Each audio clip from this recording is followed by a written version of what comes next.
my pleasure to welcome Rebecca Featherstone today to the convention and to this workshop. Thank you for joining us and sharing your musicology workshop.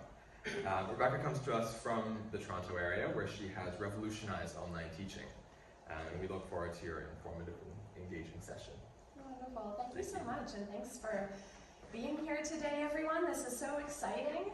So, I'm Rebecca, and I'm excited to share with you what musicology is all about.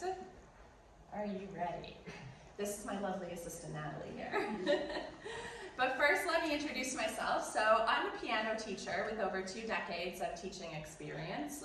I hold a BA in music from McMaster University and an Applied Arts diploma in classical piano performance from Mohawk College. In 2008, I opened an in-home teaching service for piano, voice, and guitar in Midtown Toronto, and we partnered with a private school to run their after-school music program.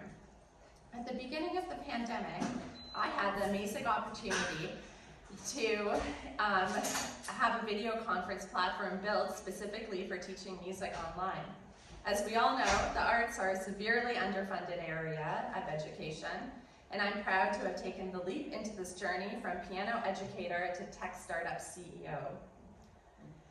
I've learned a lot along the way, and I'm excited to share that with you today, so let's dive in. The history of video conferencing. We're going to start with a little history lesson because I know I'm in a room of academics who love their facts. Understanding the differences between video conferencing platforms and their history will help you understand why musicology is so special. It all started with two-way wireless communication.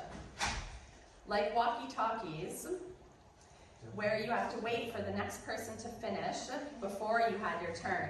Does this sound familiar for teachers teaching on Zoom? This is because Zoom prioritizes conversation. Yes, they have built-in music optimization buttons, but it's a band-aid solution, and it doesn't change the foundation of their technology and what it was built for, which is business meetings. This would require them to rip apart their foundation, and let's face it, they're not doing that for the music industry. Musicology's audio is like a circular direction where you can hear everything happening naturally as if you're in the same room. I actually had a lesson a few weeks ago with a new student that I had in Poland. We both had dogs who were barking at each other. They were talking through musicology while we had our lesson, and the audio didn't cut out at all. And on top of that, someone is actually outside cutting the grass, and there is that constant hum of the lawnmower. Now, on traditional video conference platforms, that would be a no-go. But on musicology, it didn't cut out at all the way from Ontario to Poland. I'm actually surprised at how amazing the audio is sometimes. So in 1870, the very first concept of transmitting an image over wire happened and was developed by Bell Labs. It was just a thought then, and the actual first transmission test didn't happen until 50 years later, in 1920, when the very first video over audio transmission went all the way from the White House to New York, which was developed by AT&T and Bell Telephone Laboratories. One-way video viewing 200 miles apart. 10 years later, two-way video transmission happened, where both parties could see each other. It just shows you how long the stuff takes to develop. In 1964, the first picture phone mod was presented at the World's Fair in New York with a working video phone. It was only 1 frame every 2 seconds then. Can you imagine teaching 1 frame every 2 seconds? By 1969, we had up to 30 frames per second. In 1982, this is the best stat, you think your subscriptions are expensive now, listen to this. Compression Labs, an AT&T competitor, launched CLI T1 as the first commercial group video conferencing system. Its hardware took up an entire room, and it had a hefty upfront cost of $250,000. Each call cost $1,000 per hour. Fun fact, Musicology pays a per hour fee for our call line because we choose not to go with open source code for security and stability, but it's nowhere near this fee. So then, things went on and more people jumped on board, from PitcherTell, IBM students at Cambridge University and Cornell University, all developing different parts from real-time audio, full motion video connections, and quick cams with better and better resolution. But did you know that WebEx is actually the oldest video conferencing platform? Its foundation is very similar to Zoom, but it has a few different features. Skype came out shortly after that from 3 Estonian software engineers in 2003, WhatsApp after that in 2009, FaceTime in 2010, followed by Zoom in 2013. Microsoft Teams was late to the game, launching in 2017, but just in time for the pandemic. Zoom became so popular due to their monthly updates and new features and the ability to hold up to 1,000 people. There are a number of smaller companies that have popped up for music teaching video conferencing software that I'm sure you're all familiar with, and we are all here with the same goal in mind, and that is to help our fellow music teachers thrive online. So Musicology features. Musicology was designed by music teachers, especially for music teachers. Back in October of 2020, when we first started developing the iOS app, we reached out to several different teachers of various teaching backgrounds. Because everyone teaches differently, this helped us implement features that were consistent with teaching online while creating as natural an experience as to in-person as possible.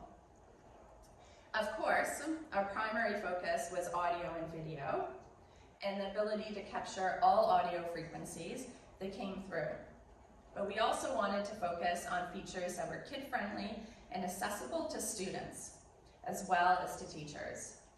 We hired a team of professional software engineers out of Ottawa to keep our development as Canadian-based as possible and support the economy during the pandemic. We alpha tested on students within my own music school, as well as external teachers who had shown an interest in providing feedback. The audio of Musicology is proprietary to Musicology alone.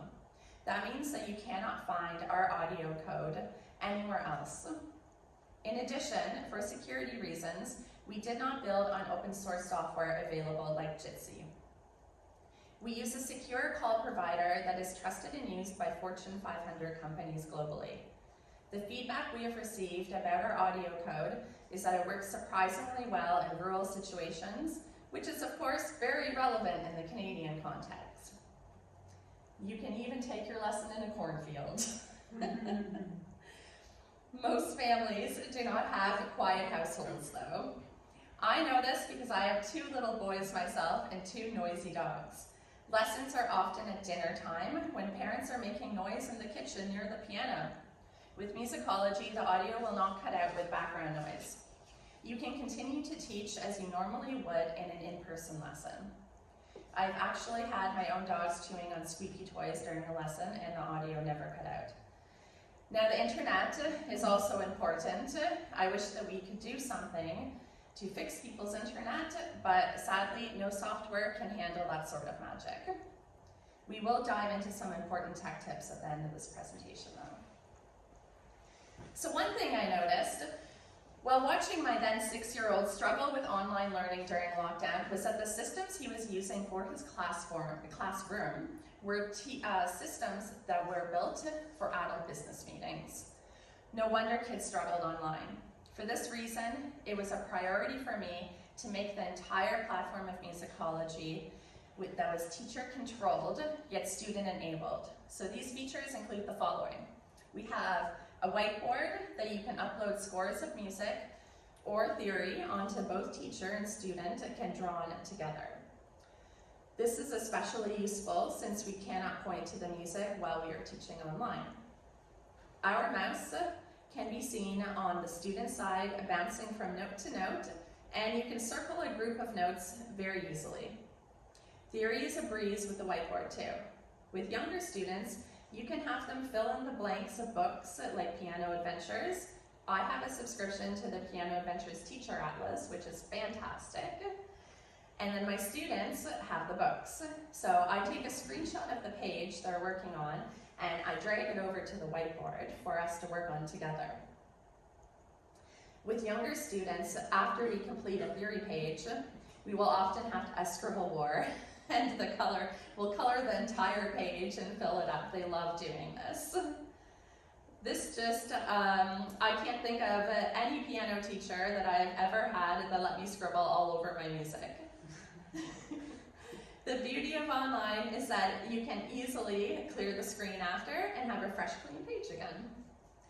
Older students can easily work on theory assignments and upload them to their room for their teacher to mark during the week or with them in the next lesson. Kids are so savvy when it comes to technology. They learn this way quicker than us. One of my favorite features of the Grand Staff is the Grand Staff. This was the most difficult feature to build because of the collaboration between both participants. There are draggable musical notations that you can use to build melodies together or small musical examples. I find this incredibly useful for teaching cadences and inversions. In the notes menu, there are colored circles that can be used to demonstrate a visual of inversions. One of the most difficult things for me to explain to a young student, but incredibly effective. Below the Grand Staff, there is a virtual keyboard, and this is especially useful for beginners. Normally, in an in-person lesson, I would move their hands to the keyboard position they need to be in. Of course, you can't do this online, and so the built-in keyboard comes in very useful on Musicology. It is also MIDI compatible so that you can plug in your old keyboard and demonstrate. Your students can as well. MIDI is available on the web app, not iOS devices. However, if you are teaching on the web app, it will come through to the iPad or iPhone. And did I mention rainbow keys? There are so much fun for students, and they can even choose their own color, which is a lot of fun. Choice is so important to kids when you're teaching, especially when you're teaching online, to keep their attention. So let's check out this video of my student using MIDI on Musicology.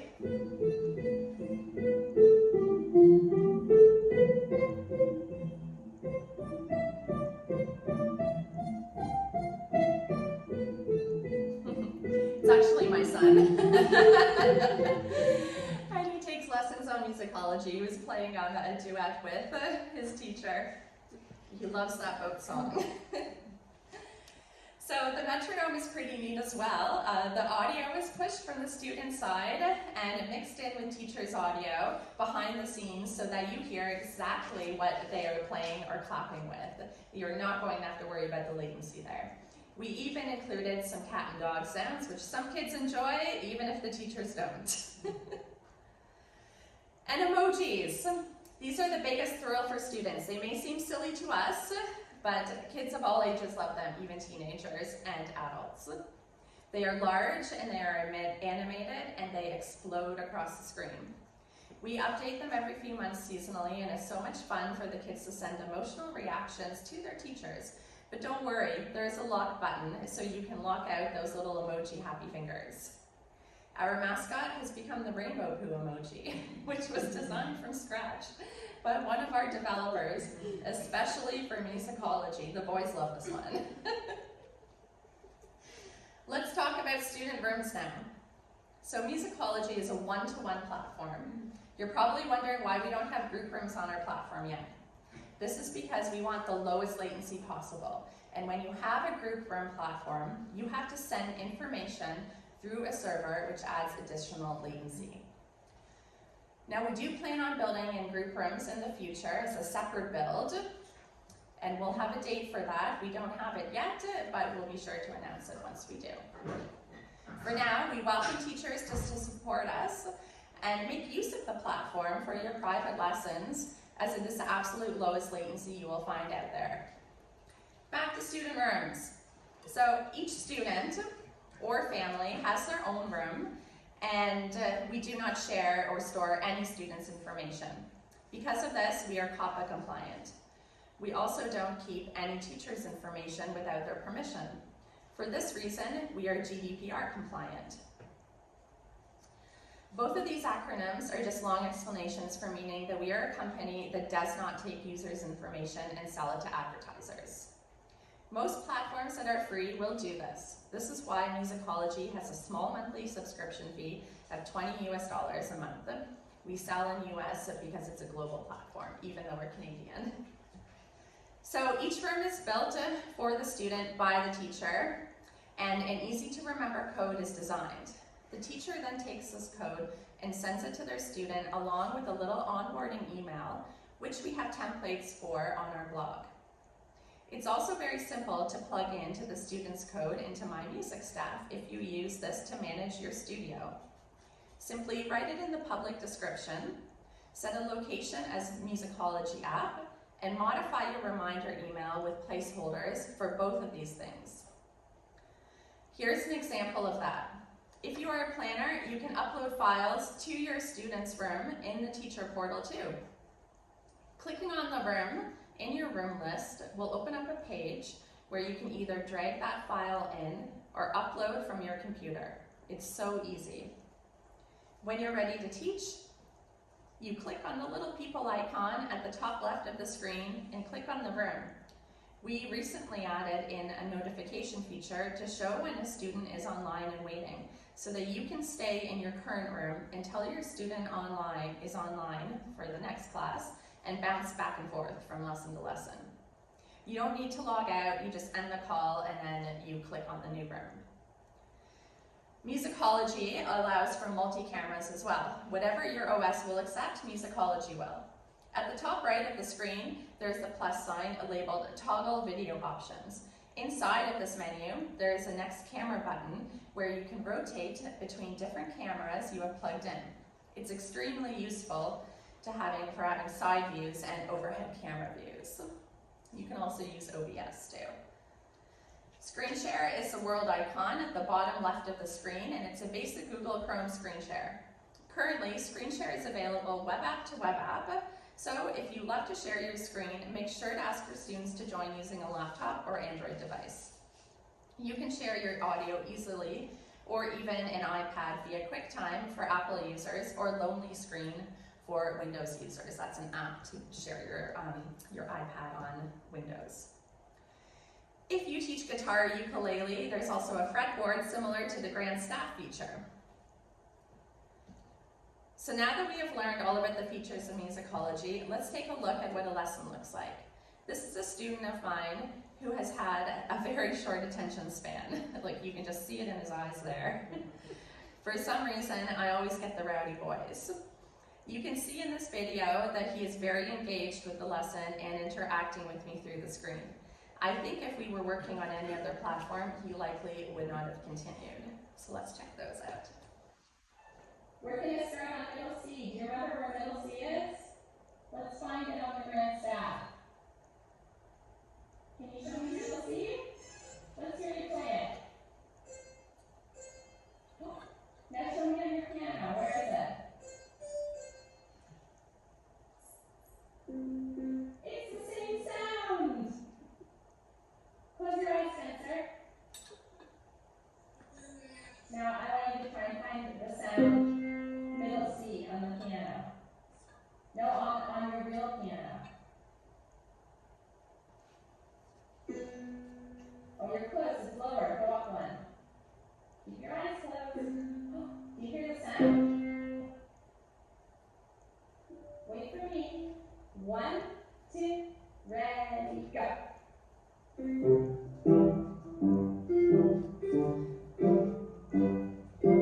Good job. Perfect, Spencer.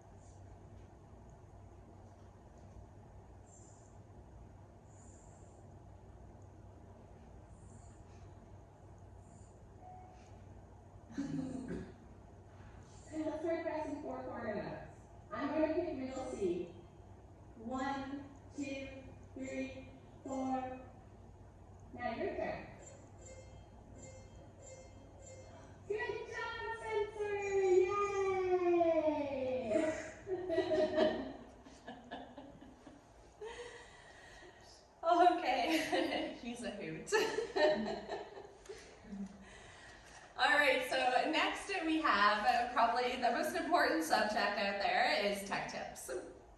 So we are music teachers. Why is troubleshooting so important? Because people's computers are like pianos or cars. They need to be maintained. If your students' piano keys are sticking or out of tune, you call a technician. You troubleshoot the problem and advise the solution. Teaching online is no different. Software can only perform as well as the device it's performing on is maintained. Whether you like it or not, you now have a new skill, IT consultant. But it's not as hard as you think. With a few proactive actions during the times of technical difficulty, you too can be a troubleshooting genius. Here are 3 valuable and simple tips anyone can do to fix a video call without having to connect a network professional or any IT support. Bandwidth, redial, and restart. What do these mean? Bandwidth, in simple terms, bandwidth is the maximum speed at which you can upload or download data from the internet onto your computer or mobile device. You want to think of bandwidth like a pipe. Is the pipe clogged with clutter, or is it wide enough to let in all the information and let it flow through? Redial. By just hanging up and dialing again, your call will most likely transit via the web in a different and more efficient manner. And that's because the internet moves in waves. Even if you have good internet, it's still moving in waves. Restart. Restarting your computer keeps it functioning smoothly and can often improve performance if you've been having problems. It also clears out old data so everything can route properly. So here's a few points that you can do to have a better maintained machine, and you can also suggest this to your parents as well and students. If you're having problems, you do a speed test at speedtest.net. Make sure no one else is online if your package is a basic package. Reset your router, push and hold the button on the side for 10 seconds. This is really important when you know that you have paid for good internet, but all of a sudden it's acting wonky. You just need to reset your router. Close unused tabs or background apps. Some people don't realize that they have tons of tabs open and background apps on their iPad and they're wondering why it's doing weird things. You just got to close them all. Refresh Chrome. This is so important because Chrome is a data hog. So always starting every day with a fresh Chrome browser, no matter what you're doing online, will make everything that you do online run properly. Quit and restart Chrome, I already said that. No, refresh Chrome. Quit and restart is important too. Turn your device off and on again. This is super important. Doing that once a week will usually just refresh everything and you'll have a slightly better working device.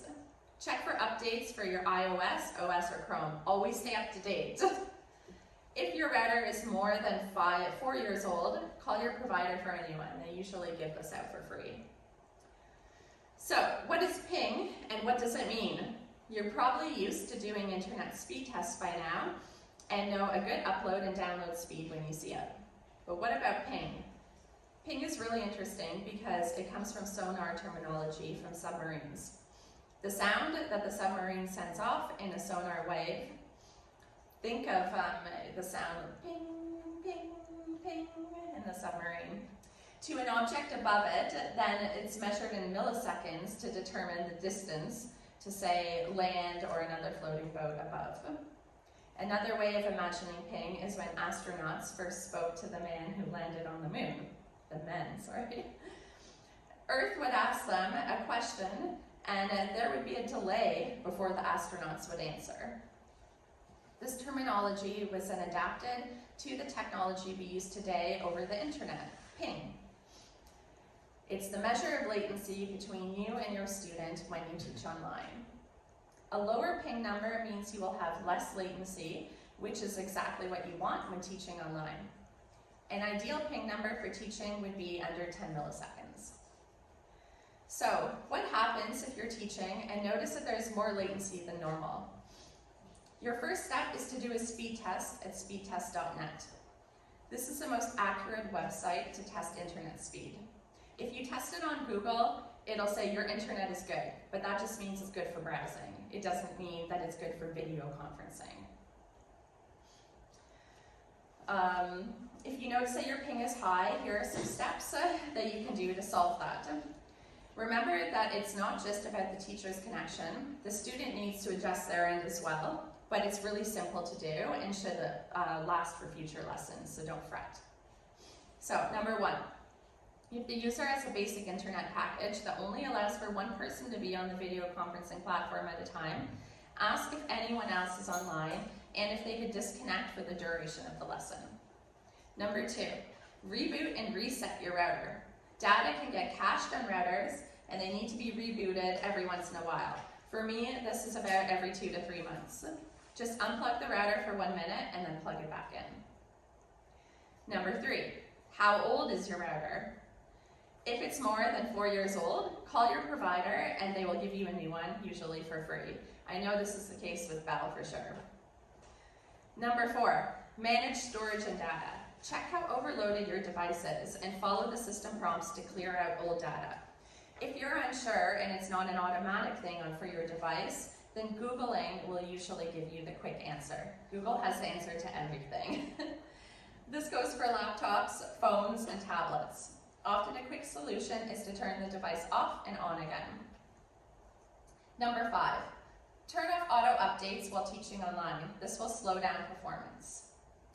Number 6, close background programs and apps.